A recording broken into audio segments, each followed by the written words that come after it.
দিলে কেন? ওপরে মুখবির উপকারী জিন তোমার জন্য অপেক্ষা করছে, আর তুমি এখানে এমন অবাক হয়ে দাঁড়িয়ে আছো। কি হয়েছে বলো না আবিদা আপা, বলো না। অবাক হয়ে তো আমি এজন্য দাঁড়িয়ে আছি ভাইজান, যে সোফা নিসবা তো দেখি একদমই পাক সাফ মেয়ে। ওর ভেতরে কোনো দুষ্ট আত্মাও নেই, ওর দেহ একদম পবিত্র। আমি আমার সব দোয়া পড়ে ওর আত্মাকে বুঝে নিয়েছি। এর অর্থ হচ্ছে জিসান সত্যি বলেছেন যে সোফা নিসবা তো জান্নাতের হুরের মতো। আর আমি ভুল বলেছি যে ও ডাইনি, ও দুষ্ট আত্মার অধিকারী। ইয়া আল্লাহ, এটা কেমন ভুল বোঝাবুঝি ছিল।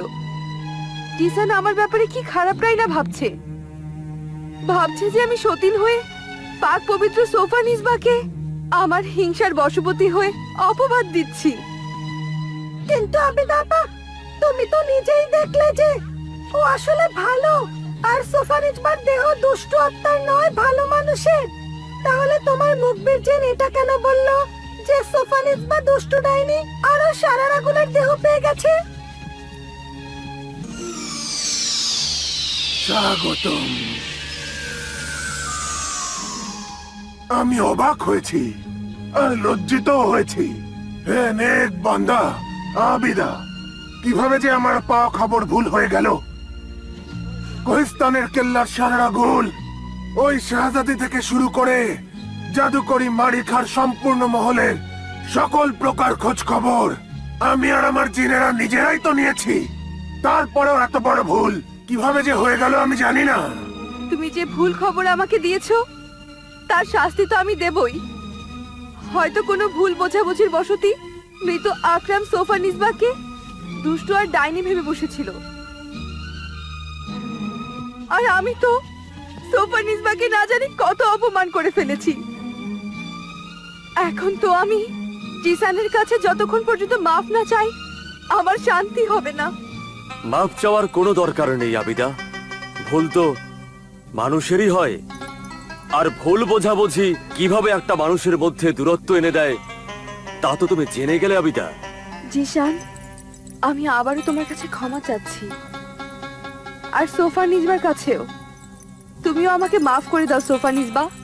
তোমার ব্যাপারে আমি ভুল বুঝেছিলাম বোন।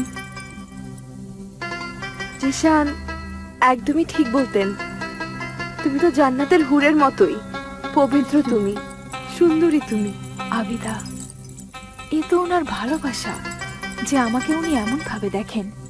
না হলে আমি যে কি সেটা আমি জানি না। আবিদা, উনি আমাকে এতটাই ভালোবাসেন যে মাঝে মাঝে আমি ভয় পেয়ে যাই যে ওনার এই ভালোবাসা আমাকে পাগল না বানিয়ে দেয়। যারা ভালোবাসায় পাগল হয়েও হুঁশ ধরে রাখে তারা খুব ভাগ্যবান হয়। আবিদা, ভাগ্যবতী কিন্তু তুমিও। এতটাই ভালোবাসা, এতটাই মহব্বত উনিও তো তোমাকে করেন। বিয়ে তো তোমাদেরও হতে যাচ্ছিল, তাই না? আমি তো খামোখা উড়ে এসে জুড়ে বসলাম। আবিদা, এর জন্য আমি তোমার কাছে মাফ চাই। দয়া করে আমাকে মাফ করো আবিদা।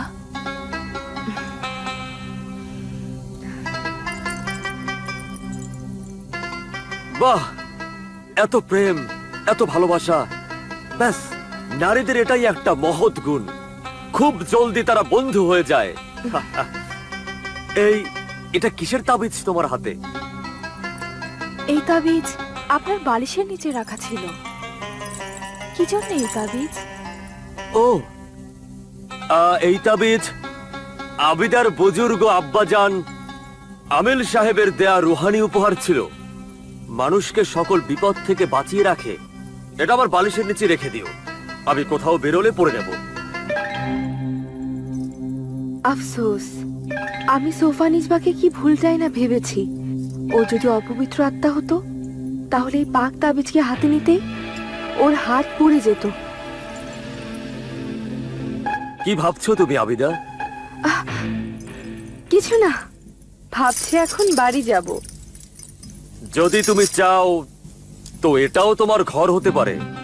একদিন আমার চিঠির উত্তর দিয়ে নববধূর বেশে এখানে চলে এসো। আচ্ছা, আমি আসি এখন। একটা শর্তে, জলদি আবার দেখা করতে আসবে। আমি না আসলে তুমি না হয় চলে এসো। আমার আব্বা জান, আম্মি জান আর ভাইজানের সাথে পরিচয় হবে। সোফো, ওনার ভাইজান তোতা পাখি। আচ্ছা সোফানিস বা, আসি। যা যা তুমি সোফা নিসবার ব্যাপারে বললে, শুনে খুবই দুঃখ আর আফসোস হচ্ছে। আর অবাক হচ্ছি এটা ভেবে, আজ পর্যন্ত আমি সোফা নিসবাকে কখনো দেখিনি। আর আমি তো এই ভেবেই অবাক হচ্ছি আব্বা জান, আমরা তো তাও মানুষ, তাই বলে জিনরাও কি এত বড় ভুল করতে পারে? হ্যাঁ হ্যাঁ, কেন করতে পারবে না? নির্ভুল তো কেবলমাত্র খোদাই হতে পারেন। মানব, দানব আর জিনেরা, এরা তো ভুলের পুতুলই বলা চলে। আমি আমার মুখবির জিন ওর উপর এতই বিরক্ত, ভাবছি যে ওকে আর কখনোই ডাকবো না। মনে আছে তোমার ও কত কি বলেছিল আমাকে আর তোমাকে? কোহিস্থানের জাদুকর সারারা গুল, বদরুহু ডাইনি আর জাদুকরনি মারিখার আজব অদ্ভুত জাদু, আরো কত কি বলেছে। দেখলি আমার আজব অদ্ভুত জাদুর কামাল? এত বড় আমিলে কামিল আমার মায়ার জালে ফেসে গেল। এত বড় আমিলা আবিদা আমার জাদুর ষড়যন্ত্রের শিকার হয়ে জিশানের কাছে মাপ চাইতে ছুটে গেল। সোফানিসবা, যাকে ঘৃণা করত, এই সতীনকে সে আলিঙ্গন করলো।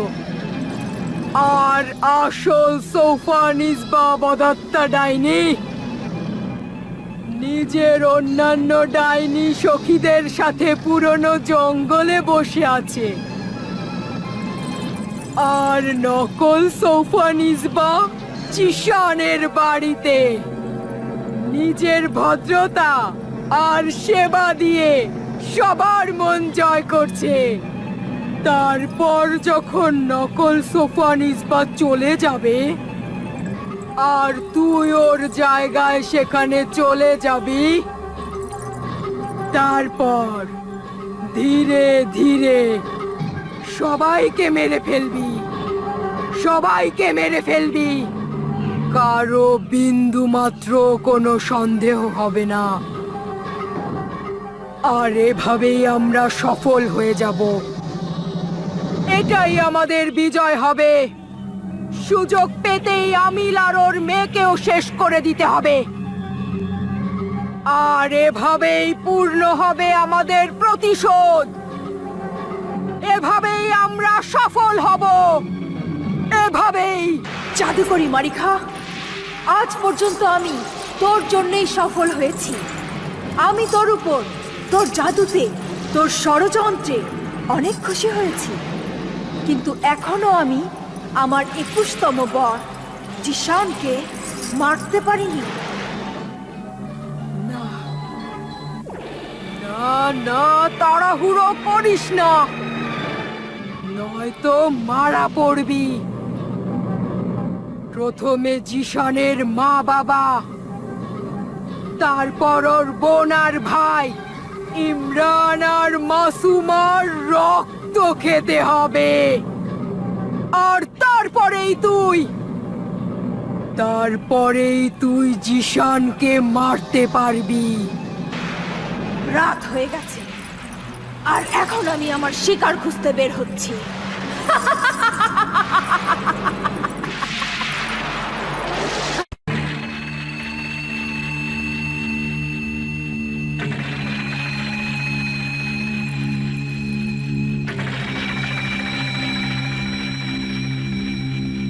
দাঁড়াও হে পথিক, দাঁড়াও। কি হয়েছে?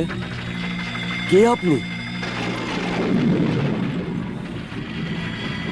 জিশান, সোফোনিসবা, তুমি এখানে?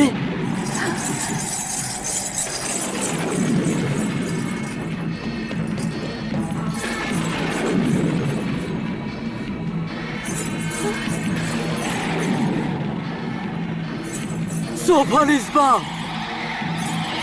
দাঁড়াও, দাঁড়াও সোফো।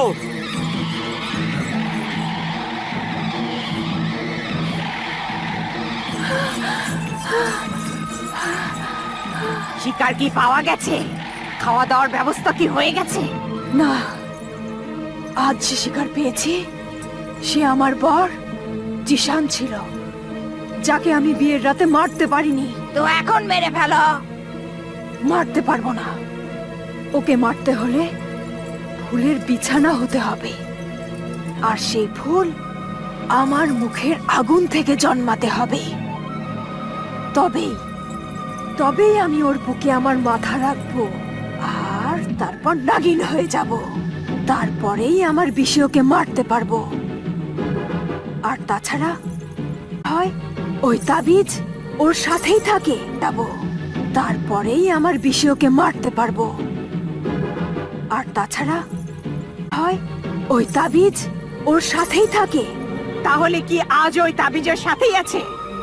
হ্যাঁ, নিশ্চয়ই আছে। এটাই হলো সেই তাবিজ যার কারণে সেই রাতে আকরাম বেঁচে গিয়েছিল। যেন এমন না হয় যে ও এখানে চলে আসে আর আমাদের সবাইকে মেরে ফেলে। না না, এমনটা হবে না। আমি এত দ্রুত দৌড়ে এসেছি যে ওর চোখের সামনে অদৃশ্য হয়ে গেছি। এখনো এখানে আসতে পারবে না। সোফো,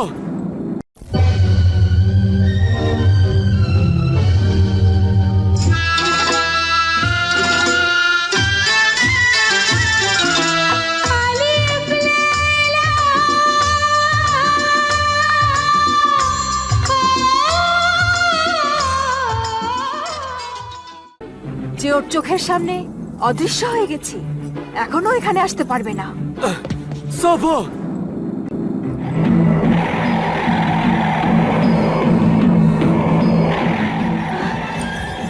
চলো চলো পালিয়ে যাই।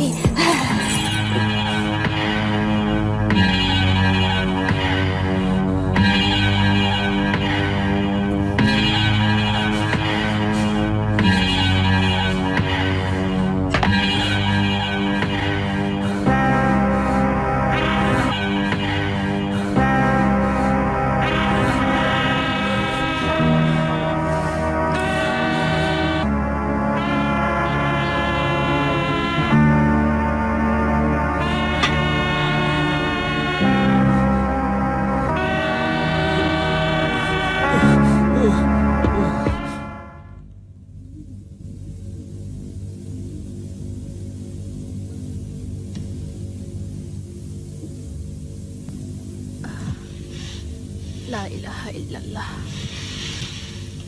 সোফা নিসবা, সোফা নিসবা, সোফা নিসবা। কি হয়েছে বাবা?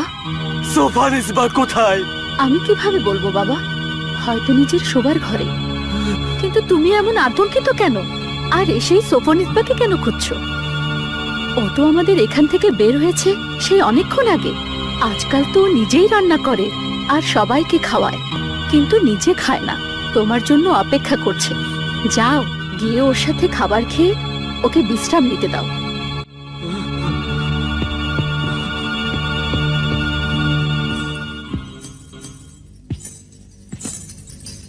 সোফা নিসবার স্বভাব আর ব্যবহারে অনেক পরিবর্তন এসেছে। আমার তো মনেই হচ্ছে না যে এ সেই সোফা নিসবা। ঠিক বলেছেন আব্বাজান। আগে তো ভাবিজান খুব দুর্বল আর ক্লান্ত ছিল, আমার সাথে কথাও ঠিকভাবে বলতো না। উনি পুরো দিন নিজের ঘরে ঘুমিয়ে কাটাতেন আর সন্ধ্যা হলে জেগে উঠতেন। এমনকি আমার বাগদত্তার মৃত্যু নিয়েও উনি দুঃখী ছিলেন না। কিন্তু এখনো আমাদের দুঃখ আর খুশিতে শরিক হয়েছে। বাড়ির দাস আর দাসীদের কিছুই করতে দিচ্ছে না, সব কাজ নিজেই করছে। অনেক সেবা পরায়ণ আমাদের বউ বেগম, কিন্তু আবার জিশান এত চিন্তিত হয়ে বাইরে থেকে আসলো কেন? আপনাকে এত চিন্তিত দেখাচ্ছে কেন? কি হয়েছে? অদ্ভুত ব্যাপার হয়েছে। শুনলে তুমিও আগে অবাক হয়ে তারপর চিন্তায় পড়ে যাবে। চিন্তায় পড়ে যাব? কিভাবে বলুন না। আমাদের বিয়ের প্রথম রাতে আমাদের আম্মিজান দেখেছিলেন যে তোমার মতো দেখতে একজন মেয়ে আমাদের বাড়ির সীমানা থেকে বের হচ্ছিল। আচ্ছা, তারপর তারপর কি সেই মেয়েকে আর কোথাও দেখা গেছে? হ্যাঁ, ওকে আজ আবার দেখেছি। কিন্তু এখানে না, যখন আমি সাহিলে গস্তর থেকে ফিরছিলাম তখন পুরনো মহল আর জঙ্গলের ওদিকে নির্জন রাস্তায় ওকে আমি আবার দেখলাম। আল্লাহ রহম। তারপর কি হলো? আমি ভাবলাম যে ওটা তুমি হয়তো। আমি? হ্যাঁ, বিদ্যুতের চমকে আমি ওকে এক ঝলক দেখেছি। একদম তোমার মতো ছিল। তবা তবা, আল্লাহ রহম করো। আমি ডাকলাম, ও পালালো, আর আমি ওর পিছু নিলাম। আপনার ওর পিছনে একদম ঠিক হয়নি। আরে কেন ওর পিছু নেবো না বলো? আমি হঠাৎ দেখলাম যে আমার বিবি রাস্তার মধ্যে দাঁড়িয়ে আছে, তারপর আবার আমাকে দেখে পালিয়ে গেল। এর রহস্য জানার জন্য আমাকে তো তার পেছনে যেতেই হবে। এই রহস্য আমি জানাচ্ছি আপনাকে। তুমি বলো, কি রহস্য? না, কিছু না।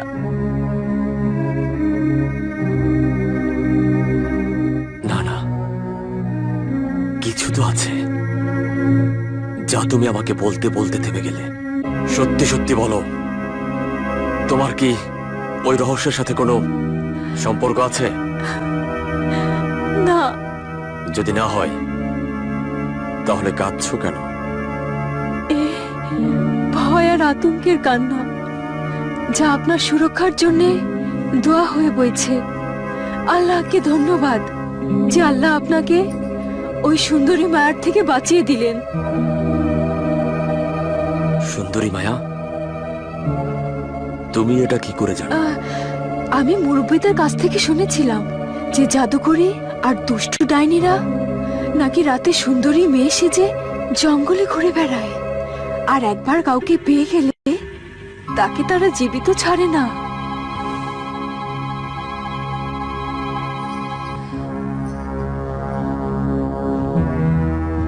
নাও, এই তাবিজ বালিশের নিচে রেখে দাও।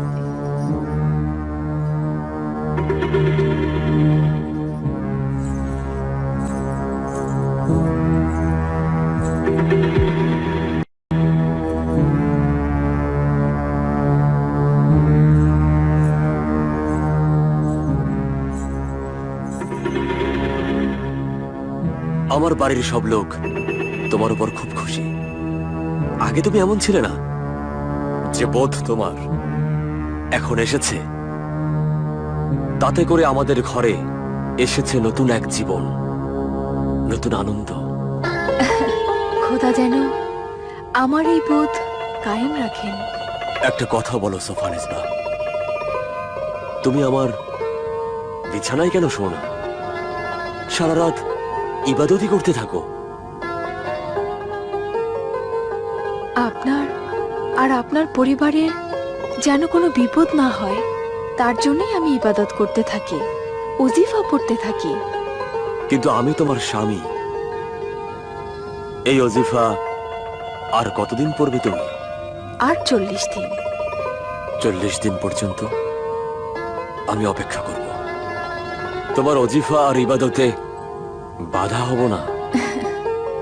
ধন্যবাদ, আমাকে আপনি দ্বিধা থেকে মুক্তি দিলেন।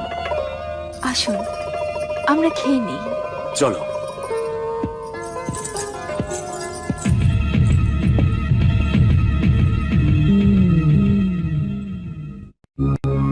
এই রহস্য এখনো জানতে পারলাম না আব্বাজান, যে আকরামকে দেয়া এই তাবিজ ওই ফুল গাছের উপর কিভাবে পড়লো, আর তারপর ওই এলাকাতে মরহুম আকরামের লাশ পাওয়া গেল। আকরামের সাক্ষ্য আর আমার এলেম মোতাবেক জিসানের বিবি সোফা নিসবাই আকরামকে খুন করেছে।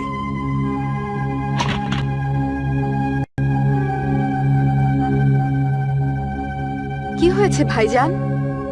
আপনি আজ এত অস্থির কেন? আবিদা আপা, আমার কথা শুনলে তো তুমিও অস্থির হয়ে যাবে। কি এমন হয়েছে বলো আমাদের। আমি প্রতিদিনের মতো আজও হযরত মিয়া শাহ বাবার মাজারে হাজিরা দিতে গিয়েছিলাম।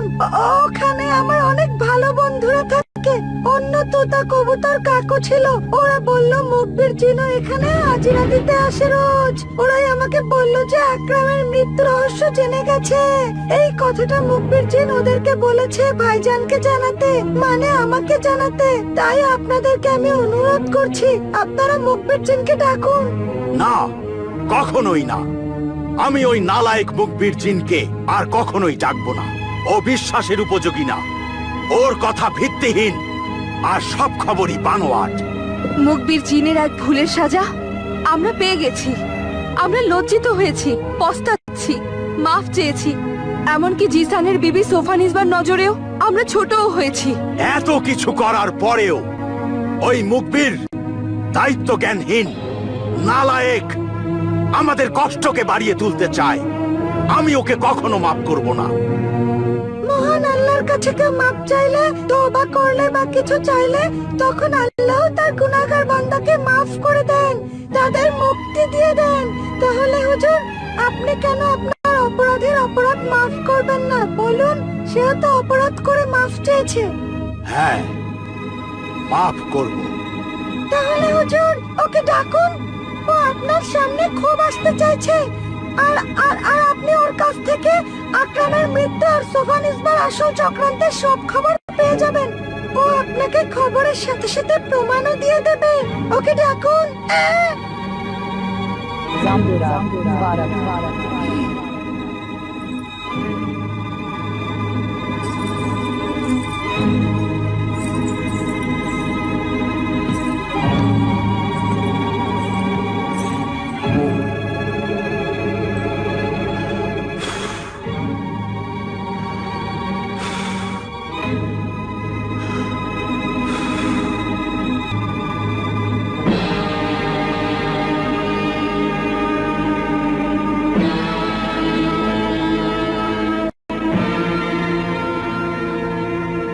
হে আমার নেক মালিক, আমিলে কামিল, তোর অপরাধী মুখবির জিন হাজির হয়েছে। তুই তোর এই গোলাম জিনকে ক্ষমা করেছিস বল? হ্যাঁ, মাফ করেছি। মুখবির জিন সত্যিটা জানা। মরহুম আকরাম আর সোফানিসবার করা এই চক্রান্তের সত্যিটা আমাদের জানা। সত্যি তো এই আমার হুজুর, যে আকরামের খুন সোফানিজবা নিজেই করেছে। ওই সোফানিজবা একজন দুষ্টু ডাইনি। মুখবির জিন, তুমি আবারও সেই একই কথা বলছো? আমার এ কথাই সত্যি। জিশানের বাড়িতে আজকাল যে জিশানের বিবি সোফানিজবা সেজে বসে আছে, ও সোফানিজবা নয়, বরং ও একজন খোদা ভীরু পবিত্র দেহ মনের নারী ইসমত জাহান। ইসমত জাহান? কি প্রমাণ আছে তোর কাছে? প্রমাণ আমি তোকে দেখেই দিচ্ছি, কারণ তুই আমাকে বিশ্বাস করবি না।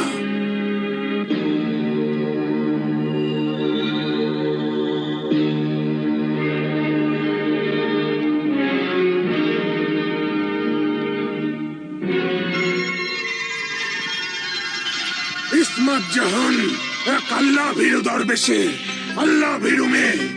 ইসমত জাহানের বাবা আল্লাহ ভীরু দরবেশ হযরত সিদ্দিক শাহ বাবার মাজার শরীফের খাদেম।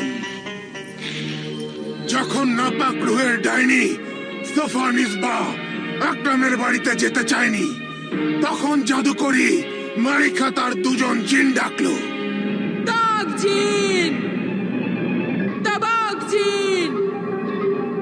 এক মেয়ে, পাক দেহ আর পাক রুহের অধিকারিণী এক সুন্দরী মেয়ে, হাজির হ। তবে ওই দুই নাপাক জিন মাজার শরীফে ঢুকতে পারেনি। তাই যখন ইসমত জাহান মাজার শরীফ থেকে বের হয়ে নিজের বাড়ি ফিরছিল, তখন দাগ জিন ওকে তুলে নিল আর জাদুকরি মারিখার কাছে এনে দিল। জাদুকরি ইসমতের চেহারা বদলে দিল, চেহারা আর দেহ আসল সোফানিসবার মতো করে দিল, আর তাকে জিশানের বাড়িতে পাঠিয়ে দিল। এখানে আসার পর সবচেয়ে বড় অদ্ভুত ব্যাপার হলো এটাই যে ইসমত জাহান নকল সোফানিসবা তো হয়েই গেল, কিন্তু ওর মন, ওর আত্মা আসল সোফানিসবার মতো হলো না, কারণ ও শয়তানের দুশ্মন আর আল্লাহকে প্রভু মানা পবিত্র দেহ আর পবিত্র মনের অধিকারী। ও জিশান আর ওর পরিবারের সাথী হয়ে গেল, আর আল্লাহকে ডাকার কারণে ওর দুটো উপকার হচ্ছে। তার একটি হচ্ছে, যেহেতু ও জিশানের বিবি নয়, তাই জিশান থেকে ও দূরে থাকতে পারছে। আর আরেকটা হচ্ছে, ও চাচ্ছিল আবিদার সাহায্য নিয়ে জিশানের পরিবারকে বাঁচানো যেন যায়, কারণ ও জানতো যে নাপাক শয়তানের শয়তানি শক্তি সর্বদা আল্লাহ পাকের নাম আর কালেমার সামনে হেরে যায়। সেটা তো তুই জানিস। সাবাস মুকবির জিন, সাবাস! তোর এই কাজ তারিফের যোগ্য হয়েছে। আসলে তুমি তো অনেক বড় একটা কাজ করে ফেলেছো মুকবির জি। এখন তো আমি সব বুঝতে পারছি। আর ওই নেক মুমিনা ইসমাতের কথা কি আর বলবো, সে তো অনবদ্য। ও তো একটুও ভয় পায়নি। এত খারাপ পরিস্থিতিতেও ও সব বিপদের মোকাবেলা করেছে। আর শয়তানের শক্তির খুনি থাবায় বন্দি জিশানের পরিবারকেও বাঁচানোর চেষ্টা করেছে ওই মেয়ে। ওই বদরুহু আসল সৌফানিসবা কোথায়? পুরনো মহলের ধ্বংসস্তূপে, পুরনো জঙ্গল ওর আস্তানা এখন। ওই জঙ্গল এতটাই ভয়ঙ্কর এখন, আর এত অন্ধকার যে সেখানে মানুষ দিনের বেলা যেতেও ভয় পায়। কিন্তু আমি যাব। না, যাবে না। যাবই। যাবে, নিশ্চয়ই যাবে, আর ওকে বন্দি করে নিয়ে আসবে। ওকে বন্দি করে আনা তো এতটাও সহজ নয়। হে প্রভু, সোফানিসবার জাদুকরী সেই মারিখার কাছে অনেক শয়তানি শক্তি আছে। আমার কাছে আমার আল্লাহর শক্তি আছে। আমার ঈমান अलिफ लैला अलिफ लैला अलिफ लैला